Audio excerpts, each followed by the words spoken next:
Hi, I'm your host Mia Moore and this is Creative Conversations. Today we're doing something slightly different where I will be reading mailbag questions that our viewers and listeners have sent in. So I will be answering all of them.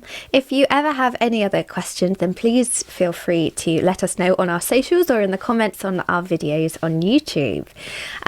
We are hoping to do more of these videos to bring them out quite frequently so we can stay in touch and enlighten you in what happens behind the scenes for this. So I'm going to start very quickly, just very swiftly. Where is the studio? What does a studio look like behind the scenes? That's a very good question. So we're based outside of Chichester, just outside, in the glorious countryside. It's a wonderful setting. It's really lovely. And we are in Granary Studios, Granary Digital. The thing I really enjoy about coming here is that it feels like you're entering somewhere really professional. You kind of turn up, it's this beautiful old barn, and then you enter, you see green screens immediately, and you're just straight into that like recording and professional role really. I shot here a few times as a model. So this is how I found out about the studio. It was brilliant, so much fun. And James, the owner, is fantastic. He's so helpful, hands-on. It's really good. But actually something that we've been planning to bring out is a video. So I'm going to do a behind the scenes of where we get ready, how we prep for a day like today where we're recording for the podcast, and you can kind of come with us behind the scenes. So that will come out shortly, and you can then get a little bit of an idea about what goes in prior to the episodes coming out, because there's a lot more than you would think. Question number 2. When you're scouting guests, what do you look for in terms of their personalities? Chatty or deep? I would say when we're looking for guests, we're looking for people who can naturally bounce and converse from somebody else, and somebody who's very passionate about what they do, what they believe in. So having someone that is chatty and deep, I would say, is a big tick. That's what we're looking for. It's an interesting one because it's we want people that are not only passionate but informative as well, so they can I find it really interesting when people have like facts and statistics, or they can bring in some techniques. So when there's a bit more depth to our people, to the guests that are coming on, we can just connect with them a bit further. And I think when they talk quite deeply, whether it's about past events or how they're feeling, and they bring in perhaps mental health or previous experiences, and it can get quite personal, and that's always really appreciated, that people can kind of open up and discuss that with us, and it only allows us to kind of enter a bit deeper and pull out some more interesting questions. So that's a very good one. I like that. Question 3. What does the guest journey look like from first contact to broadcast? So if you were approached by Creative Conversations, you would most likely be discussing a little bit initially about what you do, what your creativity is, how it started, what you're inspired by, and generally we get you to fill out like a little questionnaire, chat to us, so that we can understand more about you and get to know you, and we can work out how best to approach your discussion. There's a lot more to it than you would ever think. It's a lot of behind the scenes, lots of messaging, lots of social media, lots of time researching as well. So we spend a lot of time scouting out who is suitable. So again, things you wouldn't necessarily think about goes in, and it's probably more time doing that than anything else. And then obviously it's the logistics of timings as well, making sure that people can come in at times that work for them. We always try to be as flexible as possible, offering remote shoots or straight into model mode, remote interviews, and we do face-to-face as well. So whatever works for our guests, we try our best to accommodate. So it would then go on to discussing a time slot, and then actually the day of broadcast. So whether it's a remote shoot, you then get passed your information on how to get onto the link, and then we get connected, or your guest arrives and you have a little bit of an introductory chat beforehand to calm any podcast nerves. As I can remember, that was quite prominent when I first started, but it really is quite a process to it, and it's quite a team effort as well. We kind of all do our own research, and we bring it all together and compile a big list of wonderful creative people out there that we want to share with you.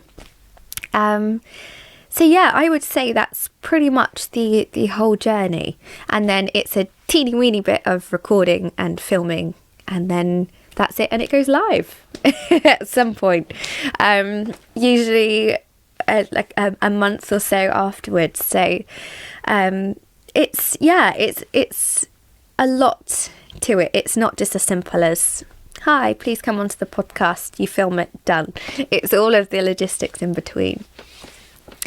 Question 4, what tips have you picked up from a guest and used in your life straight away? Oh, that's a good question. I would say, and it sounds quite alarming, is to think more before I speak. I have a tendency to ramble and say things, and my brain hasn't even really processed them. It just goes 100 miles an hour. So I think something I've learned from quite a few of the guests that I've interviewed is that actually pacing what you're saying is essential to engaging your listener. Essential to keeping the conversation flowing as well, because you can actually collect your thoughts in between. And you as the listener might disagree. You might say, oh, well, she's rambling a hell of a lot right now. But that's something I think from the get-go, from the first episode I recorded here, that's something that really stuck with me. And I thought, actually, that's something I can utilise outside of recording the podcast. And it came in handy actually when discussing potential future shoots at a big organised shoot. So I'm very grateful for that, and hopefully it's something I can get even better at as time goes on as well. Question 5: which part of podcast hosting still scares you rigid? Now this is very relevant, because today I was asked, do you want to explore and do a live video? And I froze. I said, what will it entail? And I asked about 50 different questions, because I think it was that ingrained fear that people are watching you live and you can't make mistakes. So I think probably branching out into varying styles of posts online, I think freaks me out a little bit, because I'm not particularly good at social media. I'm much better face to face, actually chatting with someone, like planning and putting things online where you can't really make mistakes and people are watching you. I'm not very good under pressure like that. So I think that's probably my biggest fear. But if you'd asked me when I first started, it would have been doing a podcast. That would have been what scares me rigid. But I really enjoy it now. So who knows? Once I've done my first live, we might be okay, and it might be something I enjoy. Something else that I think is a possibility is that if you're working with somebody who can be quite nervous, I can be quite nervous too sometimes, and I'm very good at reading other people's emotions, so I end up getting nervous too. So we bounce off each other and I desperately then don't want to make them feel more nervous. So that's probably something that I'm very conscious of when I'm recording. Question number 6. How do you prepare personally for a record? That's a very good question. So a couple of days prior to recording, I will generally go back and listen to the podcasts I've done in the past, or podcasts that really interest me and I find really engaging. So whether it's a historical podcast or comedy, something that I can listen to and think, actually, this is really inspirational and this is something I would really listen to.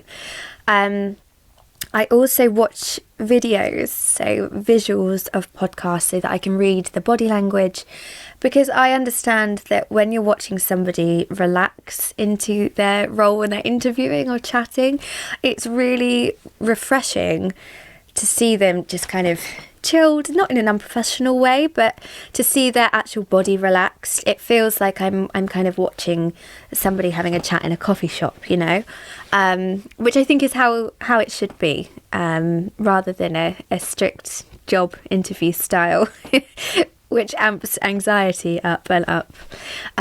So watching and listening to other podcasts. I also like to prepare by researching my guests. So I will do a bit of detective work and I will find like the grassroots of how they started, and try to just inform myself as clearly as possible so that I can give the listeners as much as I can, and also give our guests the justice they deserve when they've come on and they've made the effort. The least we can do as podcast hosts is really take an interest and listen to what our guest is doing and what they're sharing with us, because it's a really personal thing. Another thing I do to prepare is obviously physically. You brush your hair, you get ready. I don't try to wear anything that's too outrageous so that the focus is more on our guests. So I'm constantly thinking, I don't want the attention to be on me. I want it to be on our guests so that we can chat. So I try to wear something that's subdued. So that's quite a little bit of psychology there. But I would say they're probably the staples for how I prepare. I don't come up with any scripts or anything. Personally, for me, I find just going with the flow and chatting with someone as if we were on a set or in a coffee shop far more achievable. Otherwise, I become fixated on words and reading a script, and it then becomes unnatural. And I think as a conversation style, we want it to be as personal and natural as it can be. So question 7, has a guest ever flipped the script and started interviewing you mid-show? What curveball question caught you off guard? You know what? I don't think I've experienced that. Not yet, anyway. Touch wood, because that will throw me off. So I can't comment on the curveball question, as I don't think it exists. I think there's been hints of it when our guest has bounced off and asked me perhaps something about a motherhood, maybe, but it's been nothing that's thrown me off. It's worked in the conversation, and it's been relatable. But generally, our guests are very naturally good at what they do, and they stay as the interviewee. So yeah, I don't think that's been too much of a problem yet, but we will see. Question 8. Do you have any favourite guests? Ooh, wow, that's got the cogs turning. I'm trying to think back to who I've interviewed. So I would have to say a firm favourite of mine from one of my episodes has to be Katie Gowers. I think it was the first episode I recorded, and she was wonderful, completely relatable, very down to earth, very easy to chat with. She had a wonderful presence about her. She kept conversation going. She was interesting. She had battles, and she allowed us to kind of delve into that, and very personal things too, which I see as a real compliment, that as a host you're kind of trusted with chatting about and sharing a little bit more. She's also incredibly inspirational, releasing the poetry and the books. I think it's just wonderful. Knowing how busy you can be as a parent, I take my hat off to her. But my favourite for Sophia's episodes, I would have to say it's Mel Price. Again, I'm going to bring it straight back to the motherhood, that she installs this idea of creativity into young minds, which I think is so essential, and something that perhaps the school curriculum can miss because they want you to know X, Y, and Z. Whereas I think creativity is like the foundations for the children. And I think she hit the nail on the head with everything she's done. And she was just a generally lovely, really likeable person to listen to. So yeah, I would say those are my firm favourites. Question 9. What are the little podcasting tips you think have made the podcast more professional? I think having the pre-recorded credits at the end, or the closing credits, they're like essential. Because it's something that's quite easily messed up, and because it's something more regimented rather than just the conversation with your guest, I think it puts on the pressure a little bit more. I don't know if Sophia feels the same, but it's definitely the case for me. I would say thinking about the intro and the initial question before I've even started recording, it gives me a good base. Whether I stick to it or not is another question. But I think having something for me to fall back on in case my mind goes blank, which it does sometimes, we're only human, I think it's essential. It's one of those toolbox things, I would say, if you were starting a podcast. Think of your first line. Just give yourself a fair idea about what you want to discuss. And be as informative as possible, I think, because your listeners aren't there recording with you. They're there at a later date listening in. So you've got to make it clear for them. I think another podcasting tip is to listen, to be a good listener. It's very obvious if you're not listening or not taking an interest in people. It's very readable, especially when you're being watched. You can pick it up on body language. So I find really engaging and eye contact really, really important within like interviewing and doing the podcast. I suppose that's just a natural human instinct. But I think if, like I said, if you're at home watching, it helps you connect a little bit more, seeing some eye contact. It brings the viewer in as well. Another one. So question 10, crystal ball time.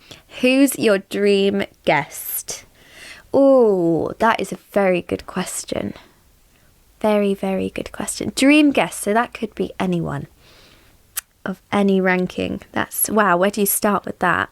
I think, and I'm not even going to go too specific, I think I would go for a music video director for popular music. So I don't know, someone who's in the charts and they're creating a music video. I would love to know the creative process behind coming up with the quirky ideas, the crazy set designs that you see. You know, one that springs to mind is like a Katy Perry video, where it's just wacky and there's colours everywhere. Like, where does that start? Where does that come from? I have so many questions. I think something along those lines would be really interesting. So if that's you, then please contact us and I will be straight on that. But I believe that's all the questions we have. So hopefully that's given you a little bit of an insight into our world behind the scenes with Creative Conversations. And and you can understand a little bit more about what we do. But as I said at the start, I'm hoping that we can make this more of a common episode in between, so that you can kind of connect with us and hear a little bit about what we think and things that we can't necessarily ask or question in the interviews. So if you have any other questions, as I said, please comment on our YouTube channels, on the videos. You can comment below. You can contact us on social media. We would love to hear your questions, your thoughts, any inquiries you have, or if you think you may be suitable. We would love to hear from you, as we're always looking for new creatives to interview. Thank you very much for listening. That was Creative Conversations, and I am your host, Mia Moore, and we will see you next time. Bye! Creative Conversations was hosted by Mia Moore. It was recorded at Granary Studios Audio Production by Granary Digital. Additional production support and editing by James Jones. For more information, visit our website at granary.digital. To contact the show, email podcast@granary.digital. Please leave us a review wherever you get your podcasts and follow us on social media.